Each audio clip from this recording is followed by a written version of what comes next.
he was on my show and he said, wow, you've interviewed over, at this point it was 6,500. You've interviewed over 6,500 people. I get it. Bring you on my show to talk about how to interview people. And literally, this is what I'm talking about on Monday on this big show that I've wanted to be on for a long time. So it's fascinating because their questions, I was just reading them today, is normally I don't even want to know questions in advance, but they sent me questions. And I noticed a lot of them around when you're interviewing somebody, what you should you say here and what should you do here? And this is right in my wheelhouse because I'm passionate about it. For me, it's a bit different. So I'm going to say what I would do at the beginning and then what I do now and how it's evolved. So at the beginning, what I did was I had, let's say, 8 or 10 planned questions. Now, mostly I might not send it to them. They might not ask for it. Some did. But I would have 8 or 10 planned questions, and I would mostly stick to the questions. But if I asked a question about, I'm just thinking of something out loud, but what do you want your legacy to be? And then they start talking about some story nobody knows about, how they were undercover as a cop and whatever.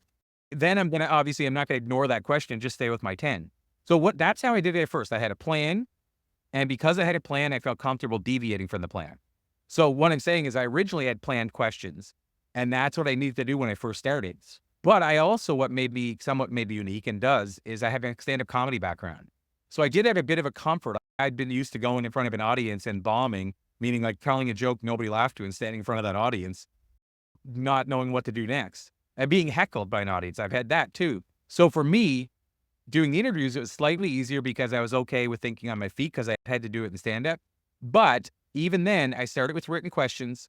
And then if you had said something that was like, wow, I need to go there, I would go there. But then my next thing I would do is I'd go right back to question number 7, the very next question. So I was very structured in the first year. And then I recognized that I was asking certain questions that I didn't have to write down. Because so if I asked, how do you define success, let's say, that became early on a main question I wanted to ask. Or what does legacy mean to you? The big one I eventually started asking was, if you could jump into a time machine and go back and talk to your younger self, what would you tell them? I started having these core questions, and then I would, from there, now I wasn't reading them or anything. I would know my core questions that I could go to if I needed to, and then I would ad lib from there. I might throw in 5 questions I didn't plan to ask. And eventually, after doing that enough, this is the unsexy answer. How did I get there? It's by working. I went and did the work. I went and did, at that point, hundreds of interviews practicing this, and in some cases failing and not having the next question or what have you.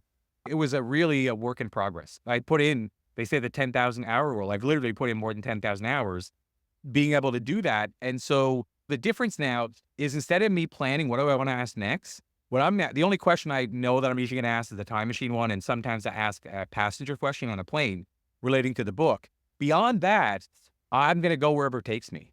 I don't know what the question is going to be. And I might say, I just did an interview before this with Joe Vitale. Joe Vitale was in The Secret. He has a lot of books on the law of attraction. And we had an event. We were running a book club, actually, for my book. And I was interviewing Joe. And I didn't go into that saying, what are the 5 questions I'm going to ask Joe? But I know Joe enough. So I've done enough research, not by actually going and spending hours reading before that interview, but because I believe in his work. I know his work. I know enough about Joe that I can come into that interview and say, I wonder, he was in the movie The Secret, the documentary. So I wonder how that came about. Did he want to go into it originally, or did he decide to go in at the end? Was there anything fascinating that happened? So I'm thinking, what question can I ask him about The Secret that nobody else would know? And so that's where I'm at now, is mostly I know who the person is, and I'm passionate about what they do. And so now I can wing it on questions. But the newest part, and this goes to your point about somebody saying, oh, you asked me things nobody's ever asked me before. So in the last few years, that's what my latest thing is. My goal is to get somebody who's done 5,000 interviews to share something they've never shared in an interview. And usually how you do that is you go in with deep questions. For example, Stedman Graham, who is Oprah's partner, I looked up on his Wikipedia page and I found a nonprofit that he was involved in that he had founded years earlier, but I knew it was not operating anymore. And I said, tell me about the nonprofit. Like, why did you start it? Why isn't it going now? And he goes, who told you about it? How did you find out about that? And it was just on Wikipedia. But because of that was my first or second question, now all of a sudden he's like, oh, what's this guy going to bring out of me?